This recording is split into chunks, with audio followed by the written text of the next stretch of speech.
शून्यकाल में बात होगी। शून्यकाल में 9 शून्यकाल में आपका रिकॉर्ड में नहीं जा रहा। शून्यकाल में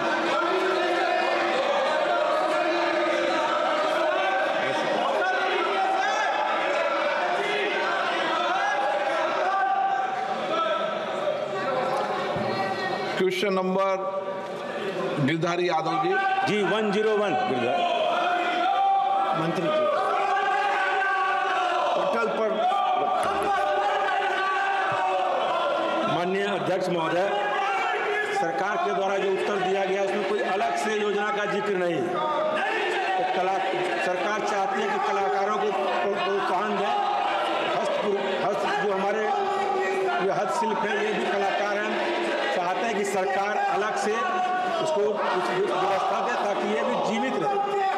हम जानना चाहते हैं सरकार से, माननीय मंत्री महोदय से जानना चाहते हो कि सरकार के पास कोई डेटा है कि किस किस जिलों में बुनकरों की क्या जनसंख्या है और उनकी आर्थिक और सामाजिक स्थिति क्या है, खासकर बिहार के मामले में। महोदय, अगर आप मुझे इजाजत दें तो इन्होंने बिहार के विषय में कहा है। बिहार में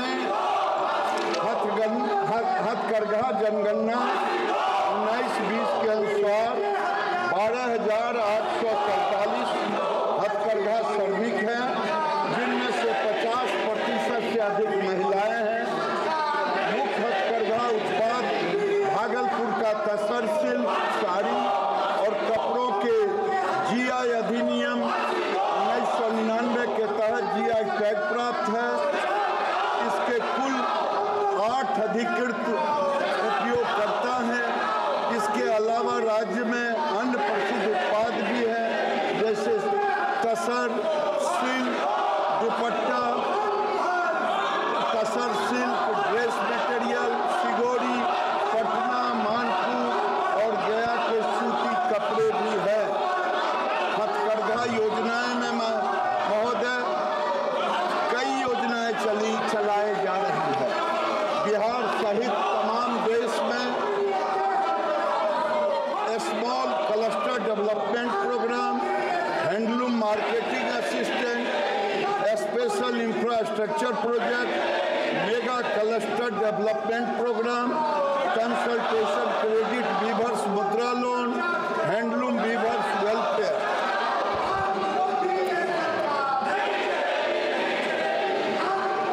उद्योग बनाने का प्रस्ताव सदन में आया है, क्यों नहीं सरकार एक छाते के नीचे पूरी योजना को लाना चाहती है? क्या सरकार बुनकरों के लिए कोई सर्वेक्षण कराकर विशेष पैकेज देने का विचार रखती है? महोदय, सर्वेक्षण मुझे समझ में नहीं आ रहा। माननीय सदस्य, सर्वेक्षण हमारा होते रहता है। अभी देश के अंदर अगर आप लेंगे तो 35.22 लाख कारीगर हैं, 26.74 लाख बुनकर हैं, 8.48 लाख संबंधित पुरुष हैं। महिलाओं की संख्या भी लगभग 72% है। जेंडर की संख्या, ट्रांसजेंडर की संख्या 494 है। फुल टाइम वर्कर लगभग 17.89 लाख है। पार्ट टाइम वर्कर 17.33 लाख है। अनुसूचित जाति कामगारों की संख्या 4,84,184 है, 14%। अनुसूचित जातियों की संख्या है 19%, 6,28,768। पिछड़ा वर्ग कामगारों की संख्या है 12,67,308, 33%। अन्य कामगारों की संख्या है 11,42,292%। महोदय, बुनकर आयोग बनाने का मैंने स्पष्ट जवाब दिया है कि कोई योजना नहीं है। उसका कारण है महोदय कि सरकार विभाग सारे काम वो कर रहे हैं बुनकर के संरक्षण के लिए, बुनकर के वित्तीय पोषण के लिए, बुनकर के जीवन यापन के लिए।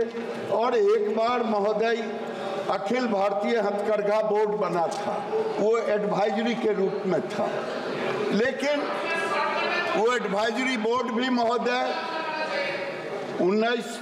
2 साल के लिए केवल बना था और उसके बाद ये 2020 में इसकी उपयोगिता नहीं साबित होने पर ये भी उसको हटा दिया गया। तो मैं समझता हूँ जब सरकार बुनकरों के लिए सारी चीज़ें कर रही है, चाहे उनके जीवन यापन, अपग्रेडेशन, शेड बनाने का काम, चाहे उनके अन्य चीज़ों का, उनके मार्केटिंग का, उनके डिजाइनिंग का, तो ऐसी स्थिति में महोदय मैं निवेदन करूंगा कि बुनकर आयोग के बदले सरकार को जब आपका जो भी सलाह होगा वो मानते रहेंगे।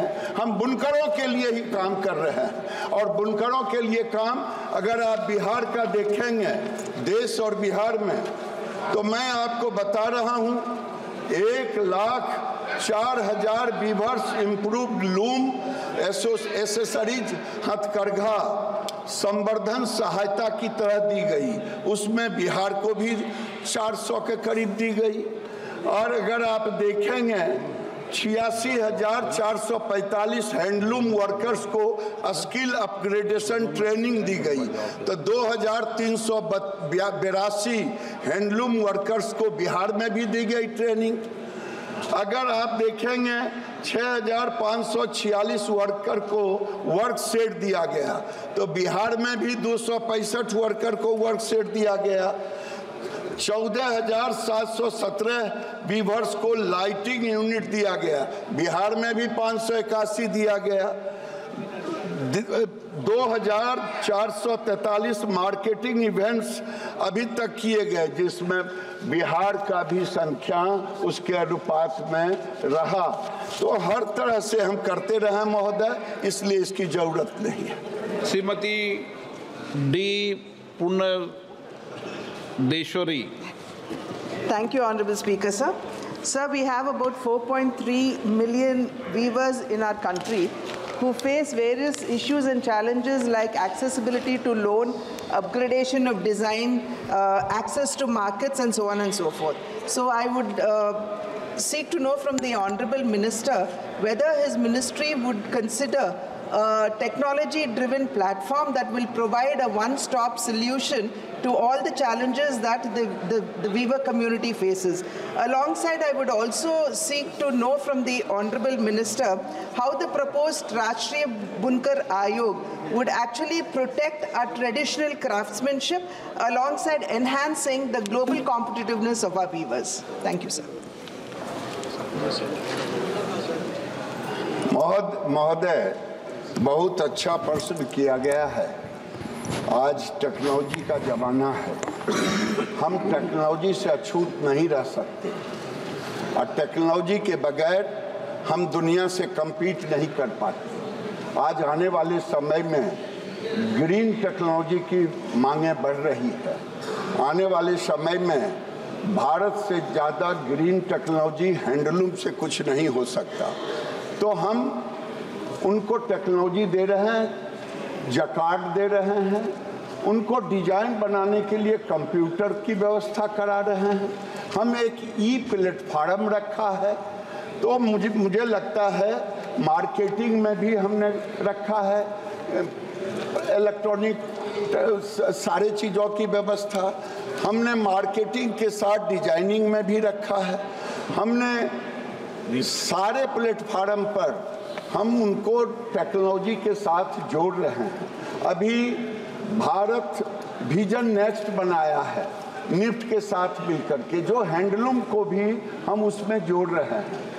हमारे 19 निफ्ट के इंस्टीट्यूशन हैं महोदय, उससे सारे जो हमारे 574 क्लस्टर हैं छोटे, उन क्लस्टरों में, मेगा क्लस्टरों में सबको जोड़ने का काम करते हैं, निफ्ट के बच्चे जाते हैं। तो टेक्नोलॉजी के बगैर ये सेक्टर अधूरा रहेगा, इसीलिए नरेंद्र मोदी के नेतृत्व में हम टेक्नोलॉजी का पूरा प्रयोग कर रहे हैं। क्वेश्चन नंबर 102 CTR बालू जी। सर क्लब करना चाहिए सर इस क्वेश्चन। TR बालू जी। माननीय मंत्री जी। Yes, the answer is laid on the table of the House for both. माननीय मंत्री जी।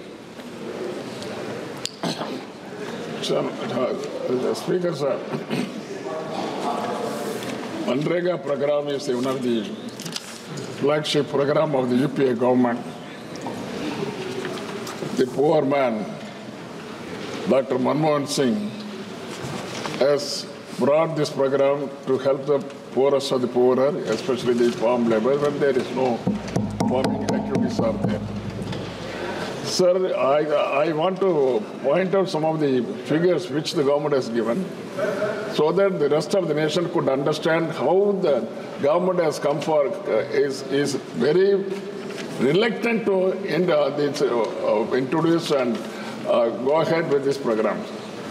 Sir, number of persons days in 2021 is 2389 crores days. 21-22 it is 363, it has reduced.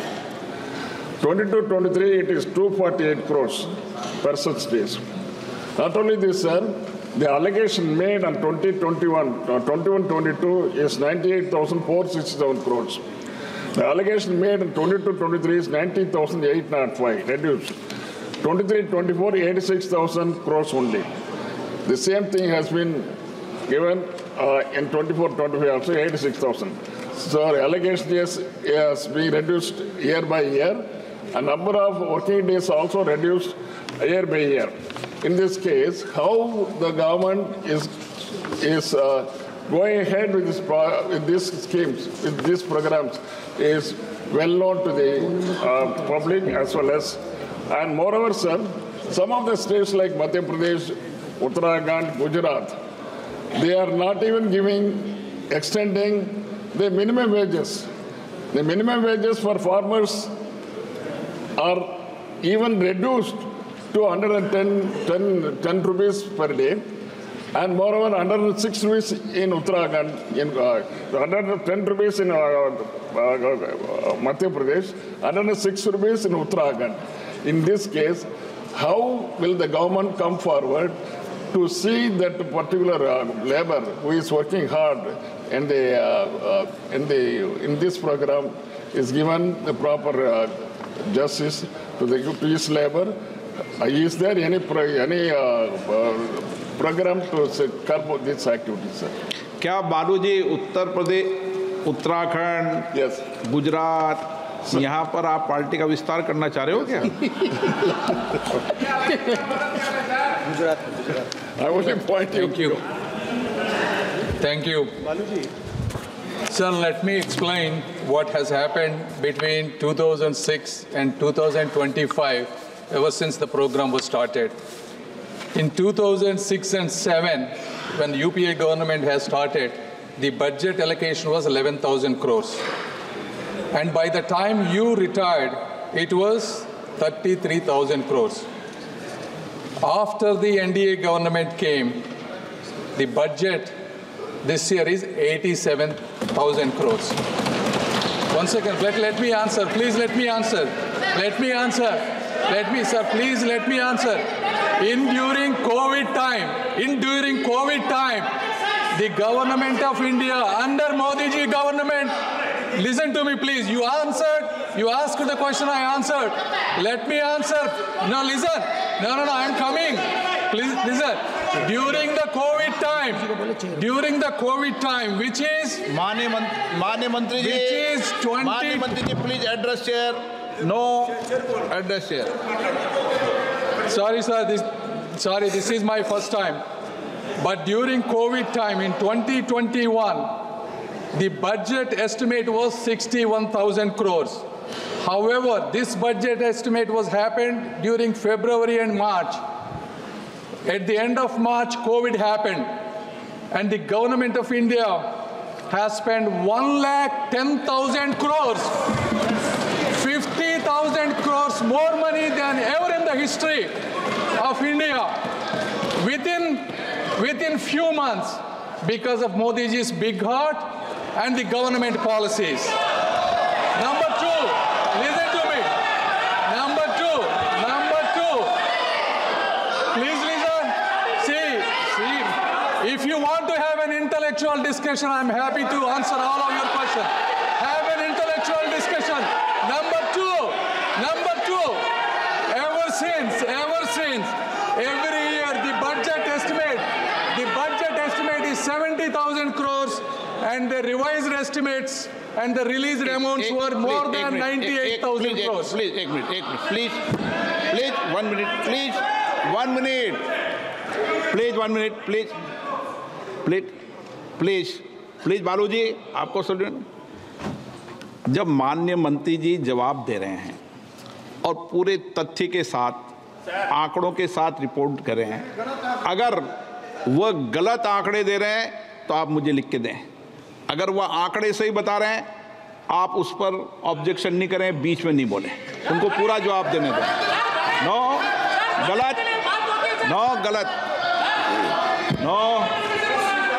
Okay, sir, let me continue. Compared to the budget estimates, revised estimates, that means the states ask for more money, are usually at least 10 to 20,000 more crores than any given year. Despite of that revised estimates, we release another 3 to 5,000 crores more money. So in a sense, we're releasing right now close to 90,000 crores. The reason it went down from 1,10,000 crores to 90,000 crores is because of the COVID anomaly. That cannot be considered as the consistent pattern. If you look at any given year from 2006 to 2019 to 2024, every year there is at least 10 to 20,000 crores more budget allocated. Number two, the question you asked, the average wages. The wages at the time of UPA government was fixed at minimum wage of 100 rupees per day. Since the NDA government came, we adjusted the wages based on the CPI, Consumer Price Index for agricultural labor. Over the last 5 years, on an average, we increased 7% and a cumulatively 43% wage increase. The states like Karnataka and the Kerala, right now the average wage is 350 rupees, and this is a fact. So the facts, what they said, the wages are going down 100 rupees or something, is factually incorrect because there is a formula for inflation adjustment. And the facts that they mentioned that the funding is going down is also incorrect. Thank you. Honorable Minister is very much correct. In 2021, the allegation made by this government is 61,500 crores. Finally, the fag end of this financial year, they have extended 1,11,500. It is correct. But what for it is? So actually, when the labor has to work from April onwards, the money supply is not there from the government of India. See, the state government will have a lot of burdens because of this money outflow from the central government.